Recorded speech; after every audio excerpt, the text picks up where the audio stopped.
পুরো বিশ্বজুড়ে চলছে তৃতীয় বিশ্বযুদ্ধের উত্তেজনা, আর এরই মধ্যে আমাদের হাতে এসেছে গুরুত্বপূর্ণ আপডেট আন্তর্জাতিক সংবাদ। শুরুতেই থাকছে মোদির দেশে পাকিস্তানের হামলা, নিহত 24।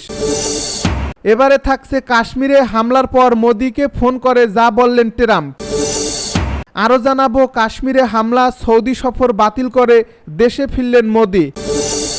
এদিকে রাশিয়া নিয়ন্ত্রিত এলাকাগুলোর অনানুষ্ঠানিক স্বীকৃতি দেওয়ার প্রস্তাব করল যুক্তরাষ্ট্র।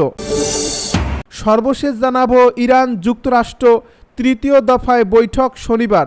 শুনছিলেন হাতে পাওয়া গুরুত্বপূর্ণ আপডেট আন্তর্জাতিক সংবাদের শিরোনাম, এবারে বিস্তারিত। তবে তার আগে অনুরোধ রইল ভিডিওটিতে একটি লাইক দিন এবং কমেন্ট করে জানিয়ে দিন ভিডিও সম্পর্কে আপনার মূল্যবান মতামত। আরও জানিয়ে দিন ভিডিওটি কোথা থেকে দেখছেন বা কোন জেলা থেকে দেখছেন। মোদির দেশে পাকিস্তানের হামলা, নিহত 24। কাশ্মীর আবারও রক্তাক্ত। এই উপত্যকার একটি অতি সংবেদনশীল এলাকায় আজ সকালে ঘটে গেল এক ভয়াবহ গোলাগুলি, যাতে এখন পর্যন্ত অন্তত 24 জন নিহত এবং একাধিক মানুষ আহত হয়েছেন। আহতদের দ্রুত হাসপাতালে নেওয়া হয়েছে, আর গোটা এলাকা ঘিরে ফেলছে নিরাপত্তা বাহিনী। এই হামলার পরপরই শুরু হয়েছে তল্লাশি অভিযান। এই ঘটনার পরপরই তদন্তে নামে নিরাপত্তা বাহিনী ও গোয়েন্দা সংস্থাগুলো। যদিও এখনও পর্যন্ত কেউ এই হামলার দায় স্বীকার করেনি, তবে গোয়েন্দাদের প্রাথমিক ধারণা এটি একটি পরিকল্পিত এবং সুপরিকল্পিত হামলা। এই ঘটনার ধরন এবং ব্যবহৃত বিস্ফোরকের ধরন দেখে বোঝা যাচ্ছে হামলাকারীরা প্রশিক্ষিত এবং তারা দীর্ঘদিন ধরে সুযোগের অপেক্ষায় ছিল। সরকারি এক মুখপাত্র জানিয়েছেন, এই হামলার পেছনে যেই থাকুক কাউকে ছাড় দেওয়া হবে না। সীমান্তবর্তী এলাকাগুলোতে নিরাপত্তা আরও জোরদার করা হয়েছে এবং যে কোনো ধরনের অনুপ্রবেশ ঠেকাতে সেনা মোতায়েন বাড়ানো হচ্ছে। বিশ্লেষকদের মতে এমন হামলা শুধুমাত্র নিরাপত্তা ঘাটতির ফল নয়, বরং এতে রয়েছে রাজনৈতিক ও ভূ রাজনৈতিক প্রভাব। উপত্যকায় যখন শান্তি ফিরিয়ে আনার চেষ্টা চলছে, তখন এ ধরনের হামলা সেই প্রক্রিয়াকে বাধাগ্রস্ত করতে পারে। এদিকে সাধারণ মানুষের মাঝে ভয় এবং উদ্বেগ ছড়িয়ে পড়ছে। স্থানীয় বাসিন্দারা বলছেন, আমরা শান্তি চাই, বারবার কেন আমাদের এই দুর্ভোগ পোহাতে হবে? এই প্রশ্ন এখন গোটা দেশের সামনে। কাশ্মীরে হামলার পর মোদিকে ফোন করে কি বললেন ট্রাম্প? ভারত নিয়ন্ত্রিত জম্মু কাশ্মীরে সন্ত্রাসী হামলায় 26 পর্যটক নিহত হয়েছেন। এ ঘটনায় শোকাহত গোটা ভারত। খবর পেয়ে সৌদিতে থাকা ভারতের প্রধানমন্ত্রী নরেন্দ্র মোদী সফর সংক্ষিপ্ত করে রাতেই দেশে ফেরার সিদ্ধান্ত নিয়েছেন। এমন সময় মোদীকে সমর্থন জানিয়ে বার্তা দিয়েছেন বিশ্বের বিভিন্ন দেশের নেতারা। এর মধ্যে যুক্তরাষ্ট্রের প্রেসিডেন্ট ডোনাল্ড ট্রাম্প ভারতের প্রধানমন্ত্রী নরেন্দ্র মোদীকে ফোন করেছেন। ভারতের পররাষ্ট্র মন্ত্রণালয়ের মুখপাত্র রণধীর জয়সওয়াল এক এক্স বার্তায় ওই ফোন কলের কথা উল্লেখ করেন। জয়সওয়াল বলেন, ট্রাম্প এই হামলার নিন্দা করেছেন। তিনি বলেছেন, সন্ত্রাসবাদের বিরুদ্ধে লড়াইয়ে আমেরিকা ভারতের পাশে রয়েছে এবং সম্ভাব্য সব সহায়তা প্রদানের প্রস্তাব দিয়েছেন। এর আগে মঙ্গলবার কাশ্মীরে হামলার ঘটনায় নিজের মালিকানাধীন সামাজিক যোগাযোগ মাধ্যম ট্রুথ সোশ্যালে পোস্ট দেন ট্রাম্প। তিনি লিখেন কাশ্মীর থেকে বিরক্তিকর খবর পেয়েছি। সন্ত্রাসবাদের বিরুদ্ধে আমেরিকা দৃঢ়ভাবে ভারতের পাশে আছে। যারা নিহত হয়েছেন তাদের আত্মার শান্তি ও আহতদের আরোগ্য কামনা করি। প্রধানমন্ত্রী মোদী ও ভারতের জনগণের প্রতি আমাদের পূর্ণ সমর্থন এবং গভীর সহানুভূতি রয়েছে।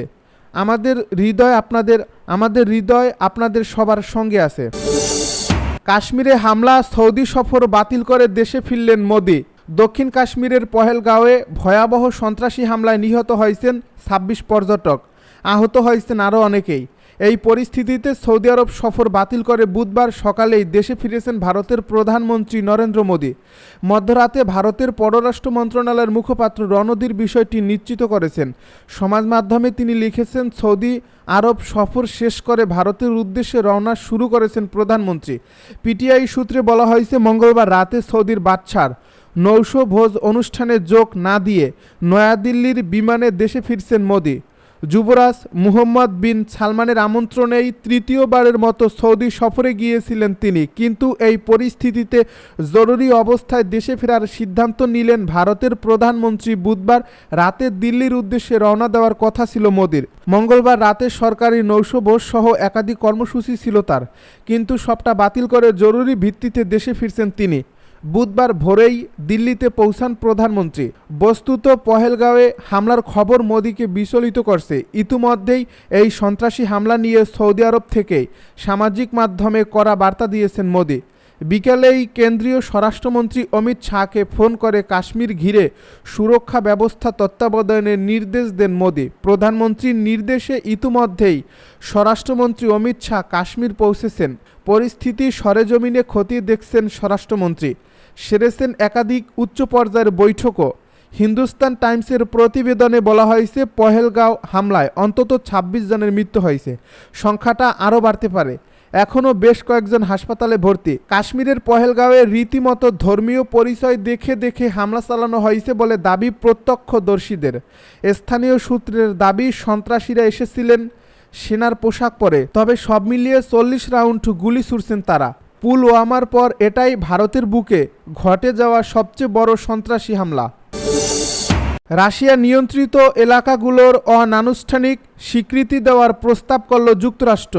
ইউক্রেনে ২০২২ সালে যুদ্ধ শুরুর পর রাশিয়ার দখলে নেওয়া প্রায় সব এলাকাকে অনানুষ্ঠানিকভাবে স্বীকৃতি দেওয়ার সিদ্ধান্ত প্রস্তাব করছে যুক্তরাষ্ট্র। আর এই নিয়ে ইউক্রেনের প্রতিক্রিয়া বুধবারের মধ্যে প্রত্যাশা করছে ওয়াশিংটন। মার্কিন যুক্তরাষ্ট্র সংবাদ মাধ্যম অ্যাক্সিওস মঙ্গলবার এই তথ্য জানিয়েছে নাম প্রকাশে অনিচ্ছুক সূত্রের এক বরাতে। অ্যাক্সিওস জানায়, গত সপ্তাহে উপস্থিত ওই প্রস্তাবে বলা হয়েছে যুক্তরাষ্ট্র ২০২৪ সালের পর থেকে রাশিয়ার উপর আরোপিত নিষেধাজ্ঞাগুলো প্রত্যাহার করবে এবং রাশিয়ার দখলে থাকা খার্কিভের একটি অংশ ইউক্রেনকে ফিরিয়ে দেবে। এ প্রস্তাবে আরও বলা হয়েছে, জাপরোজিয়া পারমাণবিক বিদ্যুৎ কেন্দ্রকে ইউক্রেনীয় ভূখণ্ড হিসেবে গণ্য করা হবে, তবে সেটি পরিচালনা করবে যুক্তরাষ্ট্র। উৎপাদিত বিদ্যুৎ সরবরাহ করা হবে ইউক্রেন ও রাশিয়া দুই দেশেই। এই প্রস্তাবের রাজনৈতিক তাৎপর্য, বিশ্লেষকদের মতে এই প্রস্তাব ইউক্রেনের জন্য একটি কঠিন সিদ্ধান্ত তৈরি করতে পারে। একদিকে যুদ্ধবন্ধের সুযোগ থাকলেও অন্যদিকে তা রাশিয়ার আগ্রাসনকে কার্যত বৈধতা দেওয়ার শামিল হতে পারে। তাছাড়া ইউক্রেনের সরকার এবং জনগণের মধ্যে এই ধরনের স্বীকৃতিকে মেনে নেওয়া কতটা সম্ভব হবে তা নিয়েও অনিশ্চয়তা রয়েছে। ইরান যুক্তরাষ্ট্র তৃতীয় দফায় বৈঠক শনিবার। ইরান ও যুক্তরাষ্ট্রের মধ্যে পরোক্ষ পরমাণু আলোচনার দ্বিতীয় দফায় উভয় পক্ষ অগ্রগতির কথা জানিয়েছে। আলোচনার পরিবেশকে গঠনমূলক বলে অভিহিত করেছে ইরানের পররাষ্ট্র মন্ত্রণালয়। আগামী শনিবার ওমানে তৃতীয় দফার বৈঠক অনুষ্ঠিত হবে বলে জানানো হয়েছে এএফপি। ইরানের পররাষ্ট্র মন্ত্রণালয়ের মুখপাত্র মঙ্গলবার বিষয়টি নিশ্চিত করেছেন। ওমানের রাজধানী মাসকাটে বৈঠকটি হবে। রোমে অনুষ্ঠিত দ্বিতীয় দফার বৈঠকে ইরানের পররাষ্ট্রমন্ত্রী আব্বাস আরাঘসি ও যুক্তরাষ্ট্রের মধ্যপ্রাচ্য বিষয়ক দূত স্টিভ উইটকফ দেশ দুটির নেতৃত্ব দেন। দুই দেশের প্রতিনিধিরা সরাসরি মুখোমুখি না হয়ে ওমানের পররাষ্ট্রমন্ত্রীর মাধ্যমে বার্তা বিনিময় করেন। এই আলোচনায় কিছু মূলনীতি ও লক্ষ্য নিয়ে বোঝাপড়া হয়েছে বলে জানিয়েছে আরাঘসি। যুক্তরাষ্ট্রের পক্ষ থেকে আনুষ্ঠানিক বিবৃতি না এলেও একজন শীর্ষ কর্মকর্তা বলেছেন, আলোচনায় ভালো অগ্রগতি হয়েছে এবং পরবর্তী বৈঠক নিশ্চিত। আগামী সপ্তাহে কারিগরি বিশেষজ্ঞদের মধ্যে আলোচনা হওয়ার কথা রয়েছে, যেটি মূল আলোচনা এগিয়ে নেওয়ার ক্ষেত্রে গুরুত্বপূর্ণ হতে পারে। আরাঘসি বলেন, আশাবাদী কিংবা হতাশ নই, আমরা বাস্তববাদী অবস্থানে আছি। ইরান যুক্তরাষ্ট্রের মূল দ্বন্দ্ব ইরানের শান্তিপূর্ণ পরমাণু কর্মসূচি বজায় রাখার অধিকার নিয়ে। পশ্চিমা দেশগুলো সন্দেহ করে ইরান গোপনে পরমাণু অস্ত্র তৈরির চেষ্টা করছে, যদিও তেহরান বরাবরই তা অস্বীকার করে আসছে। ২০১৫ সালে যুক্তরাষ্ট্রের সাবেক প্রেসিডেন্ট বারাক ওবামার আমলে ইরানের সঙ্গে একটি পারমাণবিক চুক্তিতে অংশ নিয়েছিল যুক্তরাষ্ট্র। চুক্তি অনুযায়ী ইরান তাদের ইউরেনিয়াম সমৃদ্ধ কার্যক্রম সীমিত করবে।